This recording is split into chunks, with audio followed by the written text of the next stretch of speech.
minuuttia, olkaa hyvä.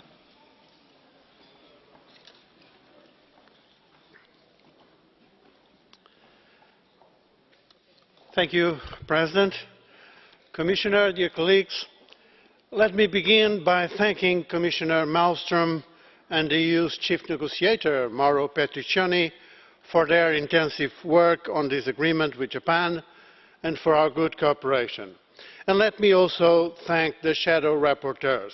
I believe that working together and building compromises, we reach a very good outcome so that we can have tomorrow a meaningful vote, not only on the agreement itself, but also on a resolution where this Parliament sends important messages on trade and calls on both parties to make the most of the progressive potential of this agreement. As standing rapporteur, let me begin by saying that we are discussing here much more than a trade agreement. Yes, this is an historic moment. In front of us, we have the most important bilateral trade agreement ever concluded by the EU. Two of the largest economies in the world, together representing nearly a third of the world's GDP, will get closer from each other, eliminating a number of heavy tariffs and non-tariff barriers to trade. As a result, European products and services will get important new opportunities in the Japanese market. Acknowledging the successful outcome of the negotiations, all EU economic sectors are now speaking in favour of this agreement, including the agri-food sector, which will benefit with new export opportunities while protecting 205 geographical indications.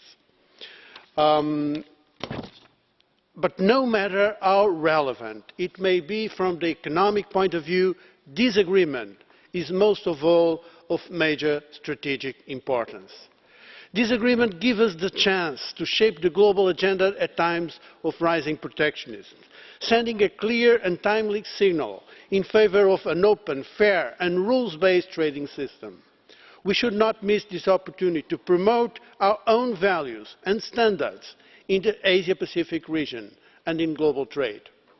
Dear colleagues, I would not be standing here as rapporteur supporting this EU-Japan agreement if this was not a progressive trade agreement, an agreement clearly belonging to a new generation of trade agreements, where sustainable development matters and where environment, labour rights and consumer protection do matter.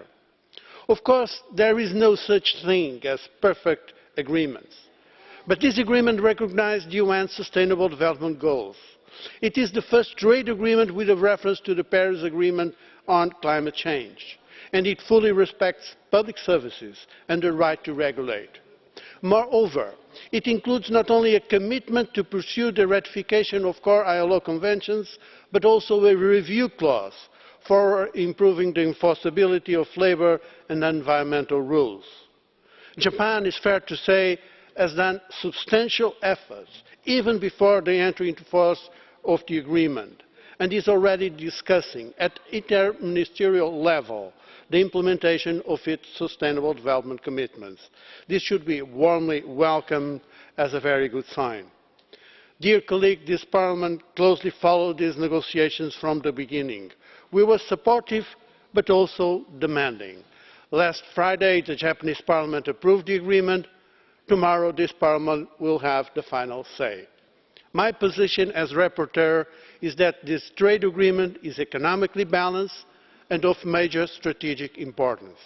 Furthermore, it clearly represents a step forward on sustainable development. Therefore, I recommend you to support this important EU-Japan economic partnership agreement and to vote in favour of our resolution. Thank you. Kiitos edustaja Silva Pereira. Ja sitten toinen esittelijä Alois Peterle. Olkaa hyvä, teilläkin on 4 minuuttia. Hvala lepa, gospa predsedujoča, gospa komisarka, ekscelence, spoštovani kolegi. Ta teden zaključujemo enega od najpomembnejših projektov